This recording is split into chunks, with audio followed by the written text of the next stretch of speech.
Here's the blockbuster development in this whole Russia investigation, bringing together the two most formidable thorns in the president's side, special counsel Robert Mueller and Mr. Cohen, Mr. Cohen, can you just talk to us? Mr. Cohen, just... And the man who has known Trump's deepest secrets for years is his personal attorney, Michael Cohen. Today, Cohen signed a plea agreement in court after admitting that he lied to Congress. And no, this is not the first guilty plea for Cohen. This is the first time, though, that it is with Mueller's prosecutors. Today's plea deal was about a proposed Trump Tower project in Moscow. Cohen testified the conversations ended in January of 2016, but court documents detail Cohen was talking and coordinating regarding this project as late as June of that year with multiple people, including then presumed Republican nominee Donald Trump. A short time after Cohen appeared at that plea hearing in downtown Manhattan this morning, the president defended himself by going after Michael Cohen.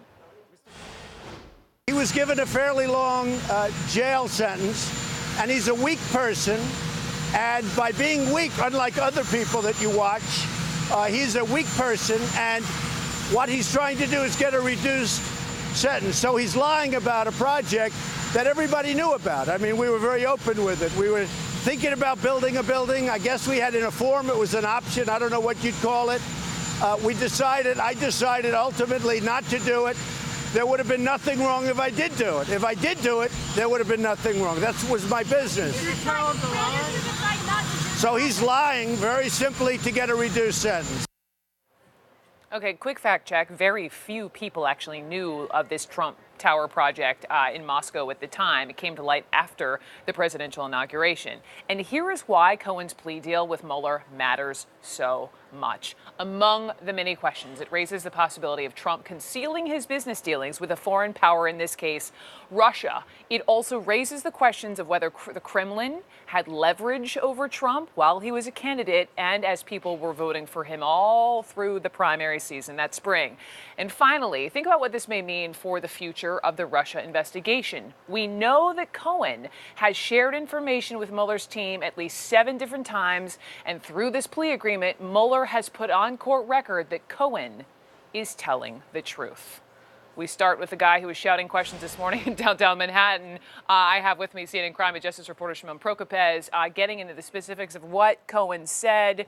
So what did he say he had testified initially to Congress, and where was he lying? Right, and where he was lying was that he claimed he briefed the president on it. He and the president did not have those conversations during the campaign. Well, given specific dates, well after the political season, it's clear what he says he was doing was trying to protect the president here, trying to minimize the impact of the Russia investigation as it related to him running for president. And what we have again is another instance of Michael Cohen here admitting that he was trying to protect the president. There's a cover-up here, right? A continued cover-up that he was part of to try and protect the president during the campaign from certain details getting out that could potentially affect the campaign and that also could potentially help the Russia investigation. So that is essentially what Michael Cohen admitted to doing.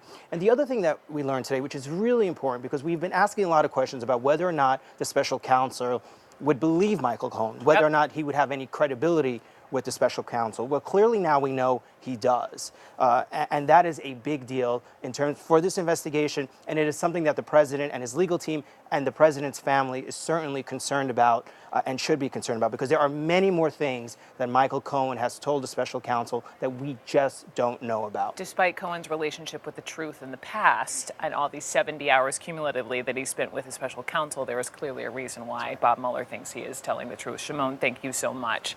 Let me just remind you of also a huge takeaway from today. The plea deal makes clear that the special counsel believes Michael Cohen has been providing, to Shimon's point, truthful information, and they expect him to continue to do so. So let's go to CNN's Kara Scannell. And Kara, take us inside this plea agreement. Well, Brooke, we've learned quite a bit of information from this plea agreement that Michael Cohen has been giving these proffer sessions, which is where he's going in and telling the special counsel's office everything he knows that could be of value since August 7th. Now, he's been in there 7 times and continuing until just a couple of weeks ago. So he's been providing a lot of information to them over all of these meetings, and we didn't really know the extent of his cooperation.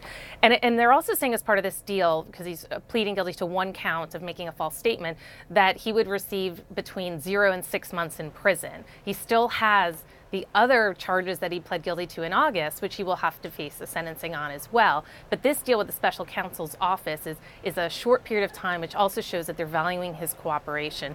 And it's very interesting in here also, when it outlines the extent of his cooperation, the willingness of the special counsel to stand up at that sentencing for those other charges, where they're going to say he's been a good cooperator. It says that they would do this on the condition that Cohen continues to respond and provide truthful information regarding any and all matters that the special counsel's office deems to be relevant. So they are anticipating him to continue to cooperate with them as this investigation unfolds. And we know that Cohen, as President Trump's longtime attorney, has been in the Trump organization and by the side of the president for at least 10 years, Brooke. Kara, thank you very much. So much to discuss. With me, a trio of CNN legal analysts, former FBI Special Agent Asha Rangappa, former federal prosecutor Ellie Honig, and former prosecutor Paul Callan. So let's just dive right in. Asha, to you. First, just put in perspective why this Moscow project lie is such a big deal. So there's a very short-term, concrete way that it matters and a big picture way that it matters. The short term is that Trump just turned in his answers to Robert Mueller. He was undoubtedly asked about this Trump Tower timing. If he lied about it, Mueller now has information that proves that he would have lied, because he knows that Cohen lied. This is a problem for him. Yeah. In the big picture, as you mentioned earlier, this is about foreign influence and self-dealing. These are the 2 things that our framers of our Constitution wanted to avoid in anybody becoming president of the United States. And it was at play during Trump's campaign, and he did not disclose it to the American public. National security issue? National security issue, because even though he didn't go through with it, the fact that it was concealed is something that the Kremlin has in its back pocket as something they can hold over his head like a sword of Damocles for the entire presidency. Let's get back to the sword of Damocles and why that could be key in a second. But to you guys, just also reminding everyone, I know it feels like forever ago, but June of 2016, Trump Tower meeting in New York. Also when we as Americans went through that entire primary process, so people were voting, Trump becomes the nominee in May. We know that they're figuring out, the RNC platform, all of this happening, sort of Damocles weaves back in here, maybe a sweetener with Russia, we don't know, right? Just the timing is important. It's all about the timing. The dispute here, so to speak, is did the Moscow project end in January 16 or did it go to June of 16? Cohen testified in Congress, it was over as of January. Now today it's revealed that it went to June 16. Trump then gets out and says Cohen's lying, but he's not lying. We know it from this court document. They have texts, they have emails from May and June of 16 showing the Trump org still working with Cohen to try to get approval for the Moscow project. Trump also said, who cares? Project never happened. What's the difference? The who cares is Trump org needed to get approvals from the Russian state to do this project. And so Trump is in a position deep into the campaign, as Asha said, of needing to please the Russian government. Trump stands in front of the White House today and he says, essentially, no big deal. I didn't think I was going to win. I'm a businessman. I was doing both at the time. That there would be no problem with that. Explain why there would be a problem. Well, there would be a problem for a couple of reasons. First, while this project was going on, according to Michael Cohen and believed by Mueller, you had the Republican National Convention occurring in the summer of 2016. A platform was being prepared that had to do with how we treat Russia, how we treat Ukraine. Now, you have to fast forward to the election itself, what a close election it was with Hillary Clinton. If the voters knew that Trump was trying to work a project in Moscow to help his business while running for president, would that have shifted enough votes to shift the election? I think you can make an argument that it may very well have changed the election. Yeah. Point number two is, let's go after the first of the year. Trump is sworn in January of 2017. This testimony that was submitted to Congress by Michael Cohen occurred after he was sworn in as president. Now, you have to say to yourself, is it likely that Cohen would have told Trump, who, by the way, he was on very good terms with at the time, he was his personal attorney, negotiating the Stormy Daniels deal and other things, right?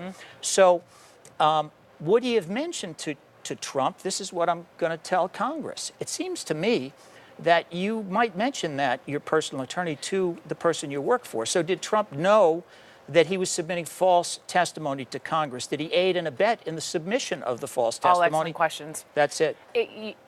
You bring up the fact that he was so loyal with Trump for so many years, and he's also had this, as I was saying to Shimon, kind of loose relationship with the truth, right? So why is Mueller so convinced now he is telling the truth? Because he has evidence to back it up. I don't think that Mueller would place all his faith in Michael Cohen's testimony alone. He is pleading guilty to charges of, lying on his taxes and concealing campaign contributions. So he's not a fully trustworthy individual unless what he says can be corroborated. And as Ellie just said, this means that he has texts, emails, other witness testimony, intelligence perhaps, that substantiates what Cohen is saying.